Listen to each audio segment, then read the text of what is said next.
विद्यार्थी भाइ बहिनीहरू, आज फेरि पनि म कक्षा 12 को सामाजिक अध्ययन तथा जीवनी शिक्षा विषयको एकाइ 8 संविधान र नागरिक सचेतना जुन रहेको छ त्यस एकाइभित्र पढ्ने पाठ 3 नागरिक अधिकार र कर्तव्य सिटिजन राइट एन्ड रेस्पोन्सिबिलिटिज भन्ने जुन हाम्रो पाठ रहेको छ पाठ 3 त्योबाट चाहिँ हामी नागरिक अधिकार भनेको के हो, कर्तव्य भनेको के हो, अब त्यसको बारे चाहिँ बुझ्ने छौं है त।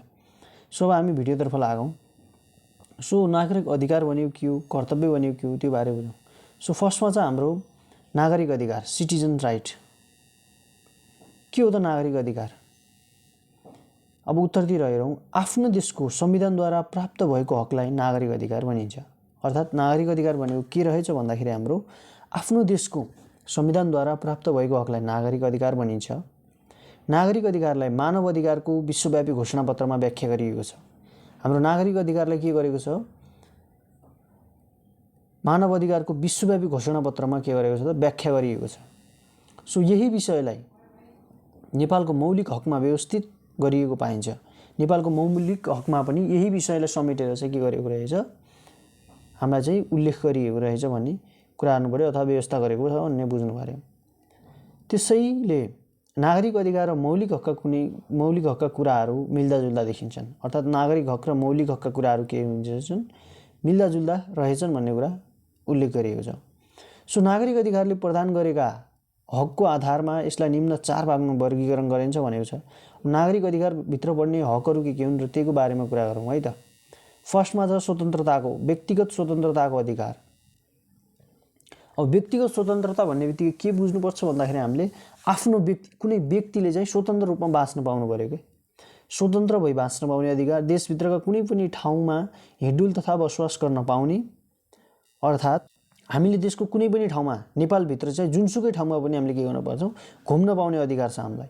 कानुन बमोजिम स्वतन्त्र भई आफ्नो विचार व्यक्त गर्न पाउने। अर्थात् कानुन बमोजिम हामीले स्वतन्त्र भएर के गर्न पाउने, विचार पनि व्यक्त गर्न पाउने अधिकार पनि छ।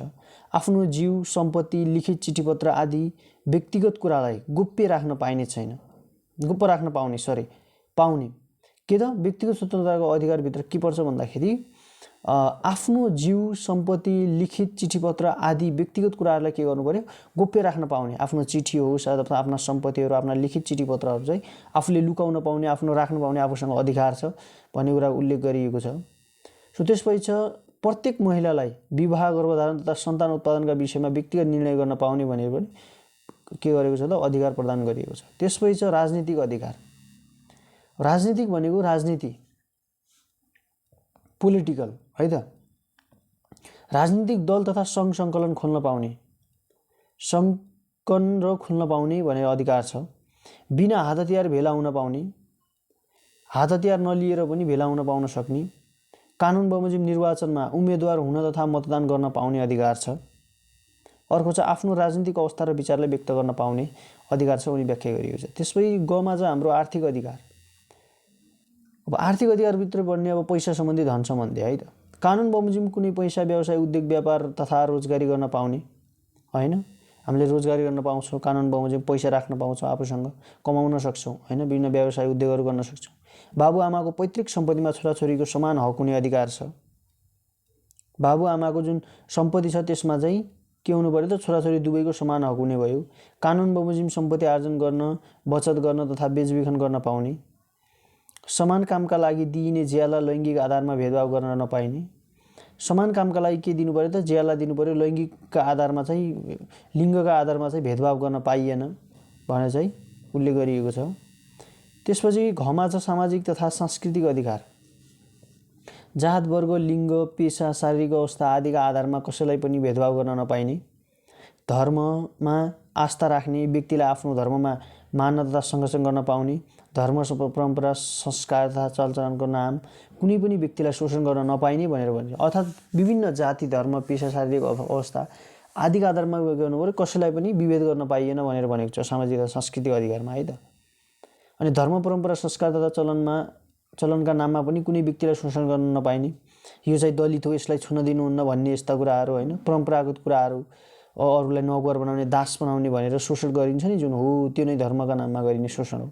धर्मका नाममा विभिन्न हैन नराम्रा गतिविधिहरू जस्तै जाँड रक्सी खानुपर्छ भन्ने एउटा मान्यता भएका हैन, विभिन्न चाडपर्वहरूमा चाहिँ विभिन्न धुम्रपान सेवन गर्ने भन्ने कुराहरू चाहिँ एक परम्परागत चलन हो, त्यसलाई चाहिँ अवलम्बन गर्न नपाइने भनेर भनेको छ। सो त्यसपछि छ अब हाम्रो लास्टको छ विभिन्न कारणले समाजमा पछि परेका वर्ग, लिङ्ग तथा समुदायका मानिसले समावेशीकरण र समानुपातिक नीतिको उपभोग गर्न पाउने अधिकार छ भनेर भनेको छ है त। सो यति भइसकेपछि अब जाउँ हामी नागरिक अधिकार र नागरिक कर्तव्य बिचको भिन्नता। अब नागरिक अधिकार भनेको के हो, अब कर्तव्य भनेको के हो त्यो बुझौँ है त। सो हामीले यहाँ ल्याएर आएको छौँ। सो नागरिक अधिकार र कर्तव्य बिचको भिन्नता हेरौँ है त। सो सर्वप्रथम हामी हेरौँ नागरिक अधिकारको हक। संविधानको माध्यमबाट जनताका निम्ति प्रदान गरिएको हकलाई, संविधानको माध्यमबाट जनताका निम्ति प्रदान गरिएको होइन हकलाई के भनिन्छ त, नागरिक अधिकार भनिन्छ, सिटिजन्स राइट है त। सो अब सिटिजन ड्युटी के हो त, कर्तव्य भनेको के हो, आफ्नो समाज तथा राष्ट्रप्रतिको जिम्मेवारीलाई नागरिक कर्तव्य भनिन्छ। के त,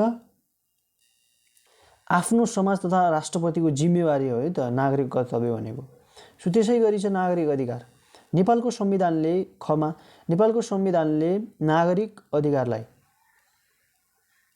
मौलिक हकका रूपमा प्रदान गरेको छ भने अब हाम्रो नागरिक कर्तव्यले के गरेको छ, नेपालको संविधानले जनताको जिम्मेवारीलाई नागरिक कर्तव्यको रूपमा सुम्पिएको छ भनेर भन्नु पर्यो।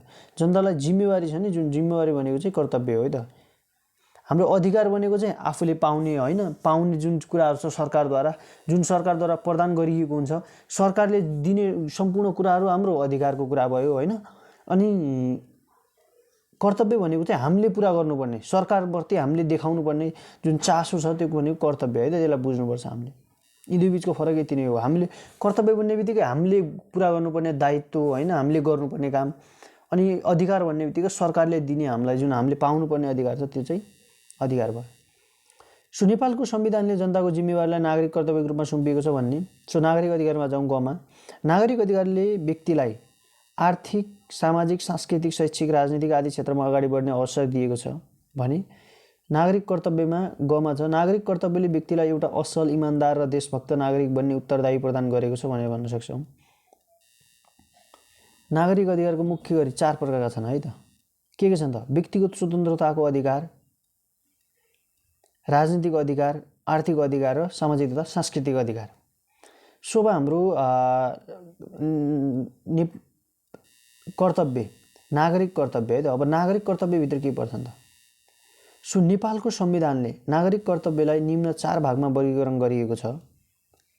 राष्ट्रप्रति निष्ठावान हुँदै नेपालको राष्ट्रियता, सार्वभौमत्व र भौगोलिक अखण्डताको रक्षा गर्नु होइन, संविधान र कानुनको पालना गर्नु, सार्वजनिक सम्पत्तिको सुरक्षा र संरक्षण गर्नु, राज्यले चाहेको बखत अनिवार्य रूपमा सेवा गर्नु भनेर हामीले भन्न सक्छौँ है त। यति भन्यो भने हामीले लेख्न सक्छौँ है त इक्जाममा। सो अब हेरौँ हामी नागरिक अधिकार र कर्तव्य एकै सिक्काका 2 पाटा हुन् भन्ने मुख्य कुरा के हो त, अब त्यसको बारेमा बुझौँ है त। तपाईँलाई प्रश्न आउन सक्छ है त, मेन नागरिक अधिकार र कर्तव्य एकै सिक्काका 2 पाटा हुन् भनेर भन्न सक्छ है त। अब हेरौँ यो के भन्न खोजेको त, अधिकारको उपभोग गर्नु र नागरिक कर्तव्य पालना गर्नु दुवै हाम्रो उत्तरदायी पर्ने विषय हुन्। एउटा असल नागरिकको हैसियतले आफ्ना अधिकारको सही उपयोग गर्नु हाम्रो हक हो। अर्थात् एउटा असल व्यक्तिले होइन, एउटा असल व्यक्ति भएको हैसियतले के गर्नु पर्यो त, उसले आफ्नो अधिकारको राम्रो उपयोग, एकदम सदुपयोग गर्नु पर्यो, सही ठाउँमा उपयोग गर्नु पर्यो। संविधानले दिएको मौलिक हक उपभोग गर्न नसक्ने हो भने हामी अनेकौं समस्यामा पर्न सक्छौँ। अर्थात् हामीले संविधानको पालना गरेनौँ भने हामी विभिन्न समस्याहरू भोग्न सक्छौँ भनेको छ। जस्तै हामी कुनै न कुनै भेदभावमा पर्न सक्छौँ, अर्थात् हामीलाई कसैले शोषण गर्न सक्छ, हामीलाई कसैले विभेद गर्न सक्छ, यो तल जाति मल जाति भनेर, अथवा शोषण भनेको चाहिँ दलितलाई चाहिँ धनाढ्यहरूले आफ्नो चाहिँ दास बनाएर राख्ने होइन, आफ्ना कामहरू गराउने, त्यस्तोलाई चाहिँ शोषण भन्छ। त्यसपछि अर्को चाहिँ हामीमाथि कसैले अन्याय गर्न सक्छ, अर्थात् हामीमाथि चाहिँ कुटपिट गर्न सक्छ, कसैले चाहिँ त विभिन्न भाषाहरूको, नराम्रा भाषाहरू प्रयोग गर्न सक्छ, हामी कुनै शोषणको शिकार बन्न सक्छौँ, संविधानले दिएका अधिकारहरू थाहा नपाएर सुनौलो अवसरबाट वञ्चित हुन सक्छौँ, हाम्रो विकास, प्रगति र स्वतन्त्रतामा बाधा पर्न सक्छ। त्यसैले संविधानद्वारा प्राप्त अधिकारको उपयोग गर्न जान्नुपर्छ। त्यसैगरी एउटा असल नागरिकको हैसियतले हामी आफ्ना कर्तव्यप्रति पनि सधैँ सचेत बन्नुपर्छ कर्तव्यले व्यक्तिलाई अनुशासित बनाउँछ। कर्तव्यको पालना गर्नाले संविधानको रक्षा हुन्छ। यसले देशको शान्ति सुरक्षामा सहयोग प्राप्त हुनेछ। कर्तव्य पालनाको कारणबाट समाजमा एक समस्या र विकृतिको अन्त्य हुन्छ। यस्ता कार्यले देशको चौतर्फी विकासमा सहयोग पुग्छ। कानुनी कर्तव्यले राष्ट्रिय गौरव बढाउँछ। अर्थात् अब हामी कानुनको कर्तव्य गऱ्यौँ भने राष्ट्रको गौरव पनि बढ्छ होइन। यसले देशका सार्वभौमसत्ता र सामाजिक एकतामा पनि थप उजागर प्रदान गर्दछ। अर्थात् अब हामीले यस्तो संविधानको पालना गऱ्यौँ भने के हुने रहेछ, हाम्रो सार्वभौमसत्ता, हाम्रो भूमिमा सबैको के हुने रहेछ, सबैको समान सत्ता, सबैले चाहिँ समान उपभोग गर्न पाउने, सबै कुराहरूको सामाजिक एकतामा पनि थप उजागर हुने। सामाजिक एकता भनेको चाहिँ समाजमा जति पनि मानिसहरू रहेको छन् तिनीहरू एकजुट हुन सक्छन् भन्ने कुराहरू चाहिँ उल्लेख गरेको छ है त। यति पढ्यो भने तपाईँहरूले लेख्नु होला है त। यो मैले यहाँनिर यसरी राखिदिएको छु। सो त्यसपछि जाउँ। अब हामी प्रश्न अर्को छ, नेपालको संविधानमा उल्लेखित नागरिक कर्तव्यहरू के हुन् भनेको छ। सो हेरौँ, आफ्नो राष्ट्रको जिम्मेवारीलाई नागरिक कर्तव्य भनिन्छ। अब नागरिक कर्तव्य भनेको के हो है त, नागरिक कर्तव्य आयो है त नेपालको संविधानमा उल्लेखित नागरिक कर्तव्य। अब के छ त, पहिला कर्तव्य, नागरिक कर्तव्यको परिभाषा बुझौँ। आफ्नो राष्ट्रप्रतिको जिम्मेवारीलाई नागरिक कर्तव्य भनिन्छ। नेपालको संविधानको भाग 3 धारा 48 अनुसार प्रत्येक नागरिकका कर्तव्यहरू देहाय बमोजिम हुनेछन्। फर्स्ट छ, के छ त, पहिलो राष्ट्रप्रति निष्ठावान हुँदै नेपालको राष्ट्रियता, सार्वभौमसत्ता र भौगोलिक अखण्डताको रक्षा गर्नु, संविधान र कानुनको पालना गर्नु। तपाईहरूले बुझ्नुभयो होला। यति चाहिँ महत्त्वपूर्ण कुराहरू अब आफै पढ्नु होला है त। संविधान र कानुनको पालना गर्नु पर्यो होइन। सार्वजनिक सम्पत्तिको सुरक्षा गर्नु पर्यो। हाम्रा विभिन्न सम्पत्तिहरू छन्, जस्तै हाम्रा हात हतियारदेखि लगेर हाम्रा मठ मन्दिरहरू, सार्वजनिक सम्पत्ति भन्ने बित्तिकै सम्पूर्ण कुराहरूको वन जङ्गल भए होइन, प्राकृतिक स्रोत साधनहरू भए, सबको के गर्नु पर्यो, संरक्षण गर्नु पर्यो। राज्यले चाहेको बखत अनिवार्य सेवा गर्नु पर्यो भनेको अर्थ राज्यले कुनै पनि सेनाहरू होइन, विभिन्न सुरक्षाकर्मीहरू, विभिन्न पुलिस, जस्तै हामी अहिले भन्छौँ पुलिसहरू, सशस्त्र प्रहरी, नेपाल प्रहरी होइन, नगर प्रहरी भनेर भन्छौँ नि, हो त्यस्ता प्रहरीहरू परिचालन गर्नु पर्यो भन्न खोजेको हो। यस्ता कुरा राष्ट्रप्रति निटाउन नेपालको राष्ट्रिय सार्वभौमसत्ता र भौगोलिक अखण्डताको के गर्नु पर्यो, रक्षा गर्नु पर्यो भनेर हामीले लेख्न सक्छौँ है त। सो यति लेख्यो भने हामी राम्रोसँग आफ्नो इक्जामलाई चाहिँ कभर गर्न सक्छौँ भनेर बुझ्छौँ है त।